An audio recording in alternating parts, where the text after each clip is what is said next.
Welcome to this week's video. So what we're going to go through today is how to set habits and non-negotiables with yourself, okay? So this is a very broad term which can be applied to many things in life, but we're going to focus specifically on health and fitness, okay? So I'm not going to start preaching and turning into some sort of guru. I'm going to focus on how we can set habits in the gym for our health and fitness, to do with stress levels, recovery levels, and how we can implement non-negotiables specific to improving your health and fitness. Quick overview then on what we're going to cover. Firstly, we're going to look at what are habits. So if you're new to habits and you don't really know what they are, we're going to explain what they are. We're going to give a quick overview on how you can build habits in a 4-step approach, and then we're going to look at some non-negotiables and what this means to me and how it helps me with my health and fitness. Okay, so when we're talking about the habits in the book that's on the screen there, a lot of the stuff around the habits has been taken from this book, so no secrets there. If you wanted to look a little bit more in depth in that, then the book is on the screen. It's a really good book. And then the non-negotiables is more just stuff that I've implemented in my life to do with the gym and health and fitness that really helps me. Straight into it then. So what are habits? So the definition of a habit is a routine or practice performed regularly, which is an automatic response to a specific situation. All right. So the key points here is it's an automatic response, and the key word is automatic. Habits are stuff that we do automatically without really having to think about it too much. So when you get up in the morning, you brush your teeth. When you get in the car, you put your seatbelt on. These type of things where we don't really require too much cognitive thinking, it automatically happens. These are what habits are, and already you should be able to see how if we can create positive habits, how it's going to help you in situations like the gym, like eating a good balanced food, like sleep and stuff like that, which we'll go into in a second. All right, so the key point here is that ultimately the purpose of a habit is to solve the problems of life with as little energy and effort as possible. So for example, as you know, through my coaching and ELEV8's coaching, my philosophy when it comes to strength and conditioning for people like us, athletes of life, is to do the minimal amount of work required to live a healthy, strong, athletic lifestyle. So as you know, I don't say to anyone, come to the gym 7 days a week and do double sessions and do this and don't have a drink with your partner and don't eat chocolate. I don't say any of that because we don't need to do that. That's adding more stress to your life. This is the same with the habits. We want to create habits that are easily achieved, which I'll go into a little bit more now. Okay, so some specific examples here. So we could go on all day about habits, but we're going to use the gym and health and fitness as our specific examples, right? So some on the screen here: going to the gym 3 times per week, tracking your calories, sleeping enough, drinking enough water. So when I use myself, for example, these things on the screen, I do automatically. Like I don't have to think about these because obviously I've created the habits. Although I might not eat the best, I might not train the best or whatever, I still do these things on the screen through creating habits, all right? So something that's like commonly assumed is like massive success requires massive action. That's something I see a lot with athletes who are fighting and they think, oh, I need to do massive amounts of work to win the fight. I'm like, no, we need to train hard. That's right. But the more we train doesn't automatically mean more results. And it's the same if you want to lose weight or you want to get in better shape. Most people think, I'm going to do every single thing under the sun and then it must work. But what in reality, it's not achievable. It's not sustainable. So you'll have a short window of motivation and positivity and you'll get it done for a week or two. Real life will kick in, and then all them massive actions you've done will drop off. So if you look over a month and 6 months and 12 months, they won't actually be that massive because you've only done them for a week here, a week there, a week there. Where what we're trying to understand is small actions done consistently as a habit equals massive success over a longer period of time. So if we consistently do little habits throughout the whole year, all 50 odd years of the week, at the end of the year, that's going to be a massive amount of success. So again, using ELEV8 as an example, the habits I'm trying to create with the people in ELEV8 is to come to the gym 3 times per week. I want that to become a habit for all the members at ELEV8. And if you can consistently do that over a year's time, 6 months to a year's time, you're going to see massive benefits. But if I got you coming to the gym 6, 7 days a week, For the first 3-4 weeks, you might see quite a lot of gains, a lot of benefits, but then guess what? You wouldn't be there month 2, 3, or 4 because real life kicks in. And this is the same with dieting. If you went on a super strict diet and restricted yourself, really low calories, didn't do anything, again, massive action. You'd probably see massive success in the start point. You'd lose weight and you'd think it was all great. But then guess what? It wouldn't be sustainable, which in a way would revert back. Then you'd end up to old habits, which are automatic in your head, and you then end up gaining that weight back on, and then you'd be in the same situation the next month. Again, where with ELEV8's approach, we create small habits, like it says on the screen. We track our calories. That's one small habit. Doesn't matter what them calories are to start with. We just track. Then from there, we can create another habit, which is eat this much protein each day, and we can make it achievable. And then we create that habit. And then again, if we look over the year, 1% better every day. If you look on the graphic on the screen, a small 1% increase each day over a year looks for massive benefits and gains over the year, where a 1% decline is actually quite small. So we think in smaller margins opposed to massive actions, then this can really help us in the long term. So that's a very quick overview of what habits are and how they can sort of help us.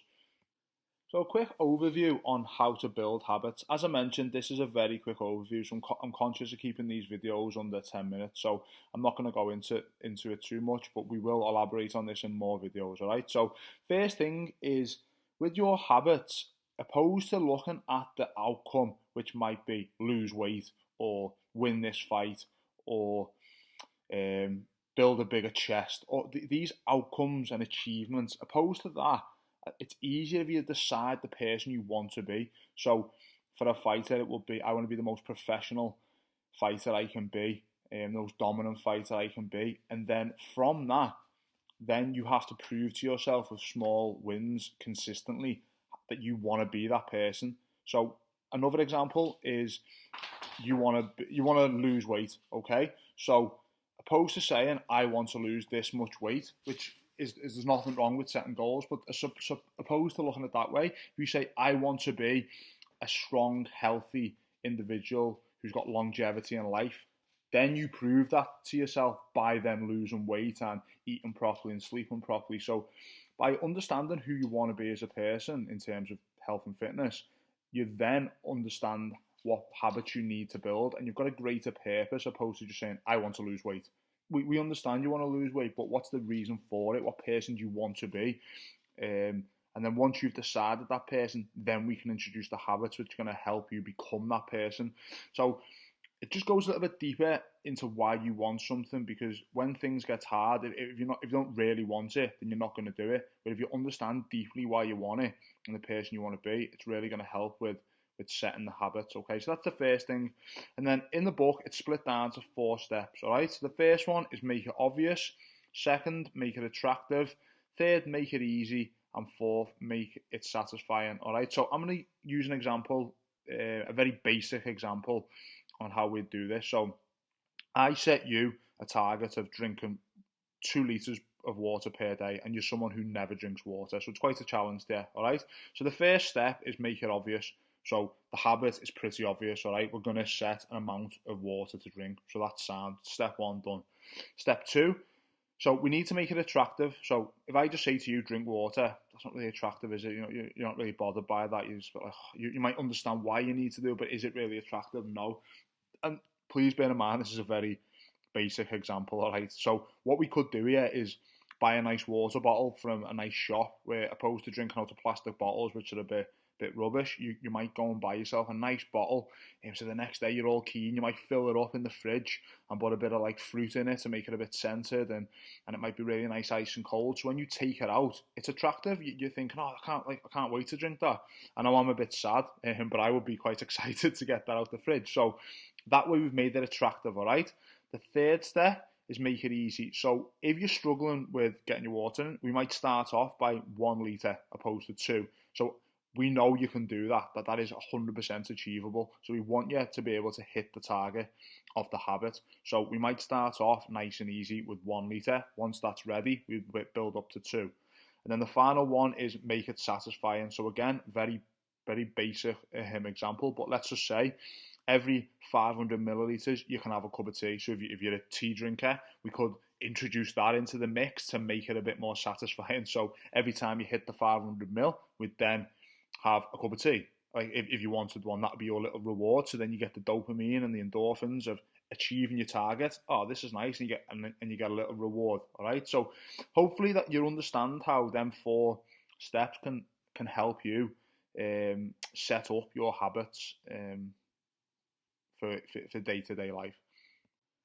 Final slide then is setting non-negotiables with yourself. So this is a bit more broad and a little bit more black and white in the sense of this might be for you, it might not be. So if it's not, don't stress too much. Okay, this is just something that really helps me because as I've mentioned in previous videos and in ELEV8 and in my coaching, I see myself like you guys and girls, athletes of life. We're busy people, busy businessmen. We've got kids, we've got partners. We're busy. We're not people who just sit in the gym all day and just train and that's our life. We have other stuff going on.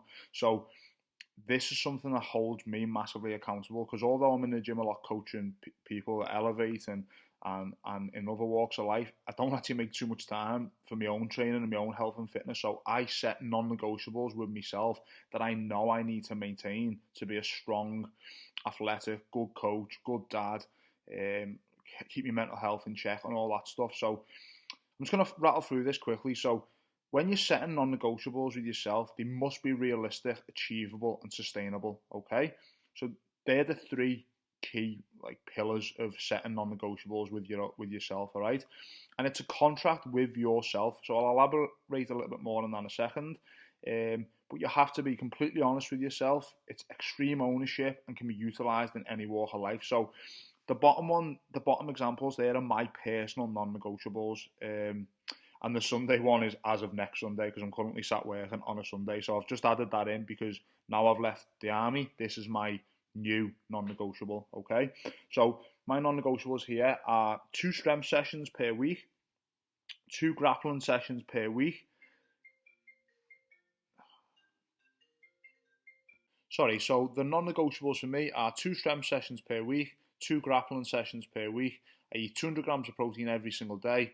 And as I said, Sundays are now family days. So for me, these are achievable. There's 7 days in the week, and I need to train 4 of them. That is more than achievable. I have no excuses, and because I'm completely honest with myself, the only reason I ever miss them is if I'm sick. Other than that, I have no excuse in the world to why I can't do them. So again, extreme ownership, complete honesty with myself, and I've set realistic, achievable, sustainable non-negotiables.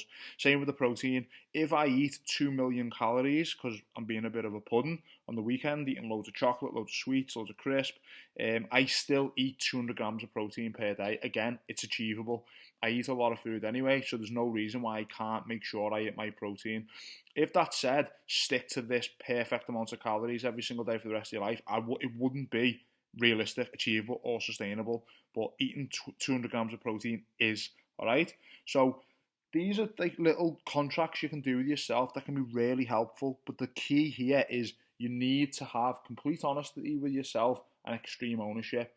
If you're going to kid yourself and lie to yourself and say, oh, I can't because of X, Y, and Z, then non-negotiables, setting your own non-negotiables is probably not the best thing for you.